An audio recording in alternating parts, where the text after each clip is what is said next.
Assalamualaikum warahmatullahi wabarakatuh. Hamdan syukran amma ba'd. Sebelumnya perkenalkan, nama saya Khairil Abdi. Di sini saya bertugas menjadi moderator untuk memandu kegiatan kita kali ini. Langsung saja dipersilahkan kepada saudara Muhammad Kansyah untuk menyampaikan materinya yang berjudul Kenali, Hindari, dan Jauhi Narkoba. Waktu dan tempat disilahkan. Oke, baik, terima kasih kepada saudara moderator atas kesempatannya. Ulun izin berdiri ya kawan-kawan. Oke, baik. Assalamualaikum warahmatullahi wabarakatuh. Bismillahirrahmanirrahim. Alhamdulillahi rabbil alamin. Allahumma salli wa sallim ala sayyidina Muhammadinil amin wa ala alihi wa ashabihi at-tayyibin wa tahirin, amma ba'd. Baik, sebelumnya saya ucapkan terima kasih kepada kawan-kawan yang sudah mau meluangkan waktunya untuk duduk sebentar di sini, untuk datang di sini. Saya ucapkan sekali lagi terima kasih yang sebesar-besarnya. Nah, jadi judul yang saya akan bawakan pada hari ini yaitu Kenali, Hindari, dan Jauhi Narkoba. Nah, jadi di sini kita akan membahas tentang narkoba. Jadi kita untuk berkenalan, apa sih narkoba? Apa itu narkoba? Atau bagaimana jenis-jenis narkoba?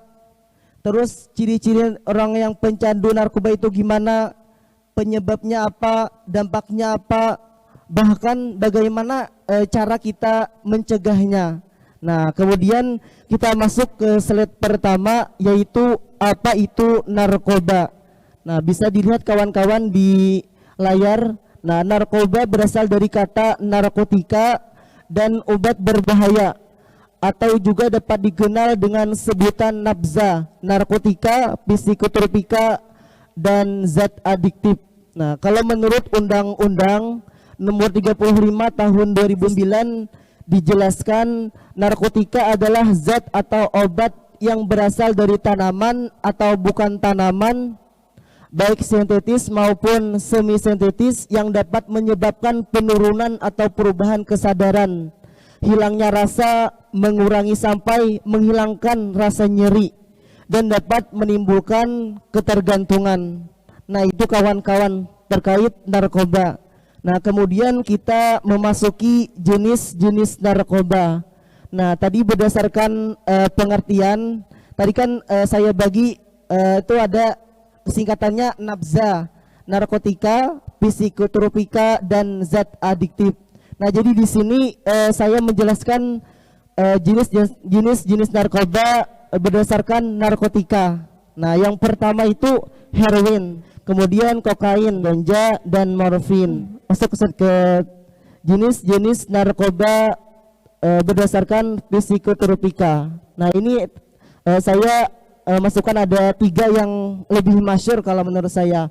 Nah, itu ada amfetamin, sabu-sabu, ekstasi. Nah, ekstasi ini biasanya yang sering banyak digunakan seseorang, yang sering banyak dibeli, yang sering dikonsumsi, karena ekstasi ini murah harganya. Nah, itu. Kemudian lanjut ke jenis-jenis narkoba berdasarkan zat adiktif. Nah, itu ada lemfok, minuman beralkohol, tembakau gorila, kemudian masuk seret. Nah, dari yang 3 tadi, yaitu nabza, narkotika, psikotropika, dan zat adiktif. Nah, jadi saya simpulkan jadi begini kawan-kawan. Jadi ciri-ciri pecandu narkoba. Jadi yang 3 itu kita simpulkan yang sini. Nah, yang pertama ciri-ciri pecandu narkoba, suasana hati dan perilaku yang selalu berubah. Nah, jadi seakan berubah-ubah, mau itu lagi, pokoknya berubah-ubah lah, kada konsisten.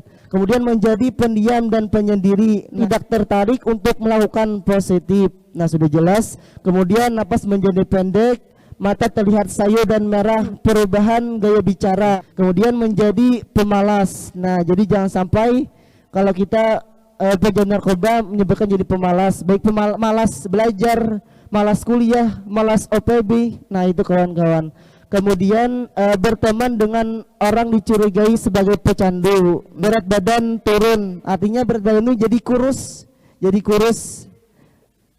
banget, yang asalnya yang berisi jadi kurus. Nah, kemudian bau badannya menyengat. Nah, itu. Kemudian lanjut selanjutnya. Nah, ini penyebab narkoba. Nah, ini kalau saya mengambil ada 4 nih. Ada 4. Yang pertama, gaya hidup, kemampuan finansial dan ekonomi yang memadai, tekanan pekerjaan yang menuntut untuk overtime, pandangan yang keliru tentang narkoba. Nah, itu. Kemudian lanjut ke slide berikutnya.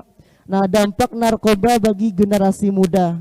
Nah, kita semua adalah generasi muda. Syubanul yaum rijalul ghad. Pemuda hari ini adalah pemimpin masa yang akan datang. Kemudian, nah, dampak narkoba bagi generasi muda. Yang pertama, perubahan dalam sikap, perangai dan kepribadian.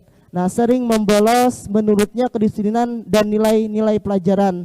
Menjadi mudah tersinggung dan cepat marah, sering menguap, mengantuk dan malas. Kemudian lagi tidak memperdulikan kesehatan diri, suka mencuri untuk membeli narkoba. Nah, jadi kalau kita ingin narkoba atau menjadi narkoba, pasti otomatis ketika tidak ada punya uang, pasti berpikiran untuk mencuri, mengambil punya orang, barang orang.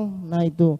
Nah, untuk itu diharapkan pada generasi muda untuk menghindari dan menjauhi narkoba karena generasi muda saat ini yang akan menjadi generasi penerus ke depannya. Tadi ya, syubanul yaum rijalul ghad. Lanjut. Nah, ini statistik berdasarkan dari BNN Provinsi Kalimantan Selatan kawan-kawan. Bisa dilihat nih, lumayan banyak di Provinsi Kalimantan Selatan yang sudah pecandu narkoba. Lanjut berikutnya. Nah, ini yang di nasional, yang berdasarkan statistik, berdasarkan dari nasional seluruh Indonesia. Walah, ini banyak banget. Nah, jadi harapannya kita nih bagaimana kawan-kawan supaya cara mencegahnya, menghindarinya gimana supaya kita ini tidak sebagai pecandu narkoba. Nah, coba lanjut berikutnya. Nah, ini kasus narkoba di bulan Maret dan April tahun 2002. Nah, itu bisa dilihat di sini ya, bisa dilihat.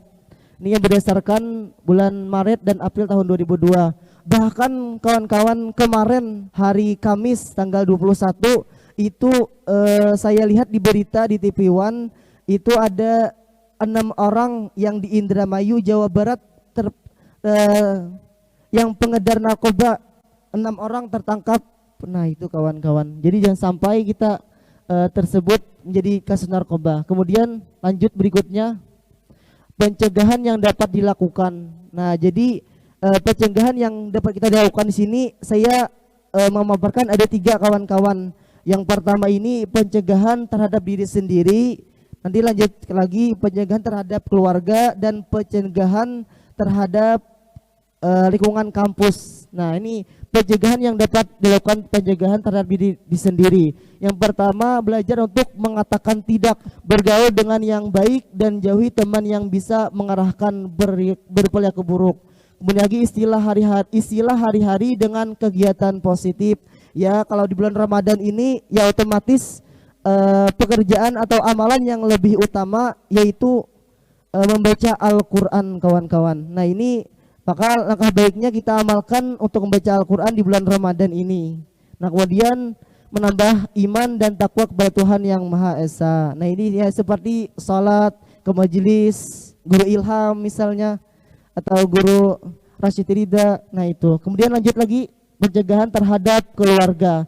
Nah, yang pertama mendidik yang baik dengan penuh kasih sayang, penanaman disiplin yang baik, kebersamaan, artinya kebersamaan untuk selalu berkumpul bersama keluarga supaya kita terjaga dengan narkoba. Kemudian mencontohkan yang baik, selalu berkomunikasi. Nah, jadi kalau selalu berkomunikasi ini ketika ada masalah, ketika ada sesuatu problem, nah kita bisa berkomunikasi, konsultasi kepada keluarga. nih gimana cara mencegahnya. Nah, gimana? Nah, jadi maka lebih penting, itu lebih untuk selalu berkomunikasi dengan keluarga. Kemudian mengajarkan ilmu agama. Nah, jadi ketika kita berkeluarga, nah langkah bagusnya kita ajarkan anak-anak kita, misalnya kita kalau sudah punya anak, ajarkan dengan ilmu agama. Kemudian lanjut ke pencegahan terhadap lingkungan kampus. Nah, karena kita di Asrama 4 UIN Antasari Banjarmasin, yaitu bertepatan di kampus kita sendiri, yaitu UIN Antasari. Nah, pencegahan terhadap lingkungan kampus.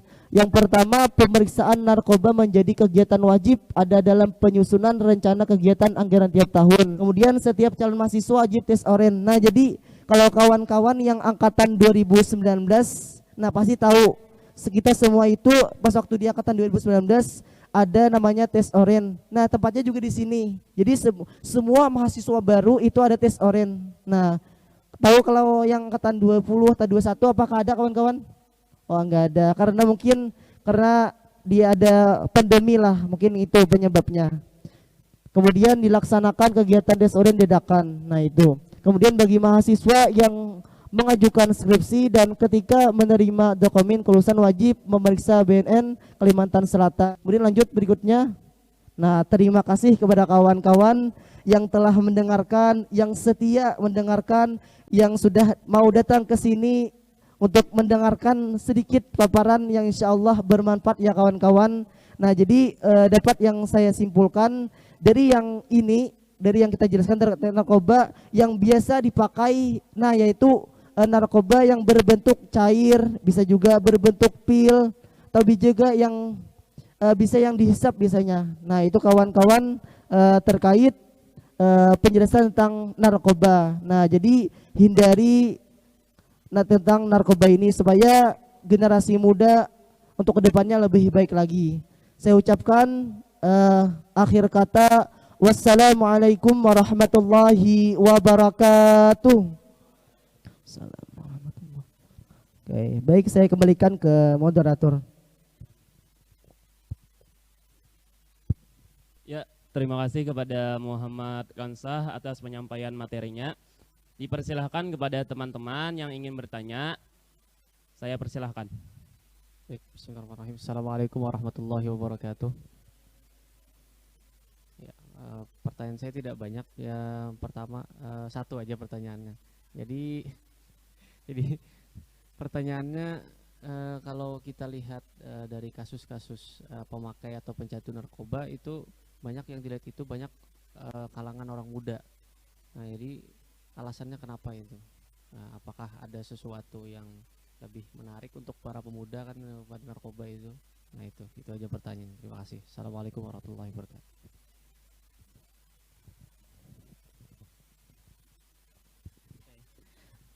Baik, langsung saja saya jawab untuk pertanyaan yang mana di masa muda ini banyak yang terpapar terkait tentang narkoba. Yang banyak pecandunya adalah seorang pemuda. Nah, kenapa? Karena pemuda ini kadang melihat gaya hidup. Nah, tadi ada gaya hidup, dampaknya gaya hidup. Nah, jadi kita kadang melihat tren-tren yang baru, kadang bisa dan juga pemuda ini bisa mau ingin mencoba-coba, karena pemuda suka yang baru-baru, mencoba. Nah, otomatis bisa kecanduan. Nah, tuh kawan-kawan. Jadi penyebabnya, alasannya kenapa narkoba lebih beredar kepada pemuda, karena pemuda ini ingin mencoba-coba suatu hal yang baru. Nah, jadi karena yang baru otomatis terpaparlah narkoba. Nah, itu kawan-kawan. Terima kasih kepada pemateri atas jawabannya. Mungkin itu saja sedikit lah, semoga bisa dipahami untuk para kawan-kawan. Karena waktu kita sudah habis, jadi saya sebagai moderator memohon maaf sebesar-besarnya kepada teman-teman. Baik, marilah kita tutup acara kita kali ini dengan sama-sama membaca Alhamdulillah. Alhamdulillahirrahmanirrahim. Saya akhiri. Wassalamualaikum warahmatullahi wabarakatuh.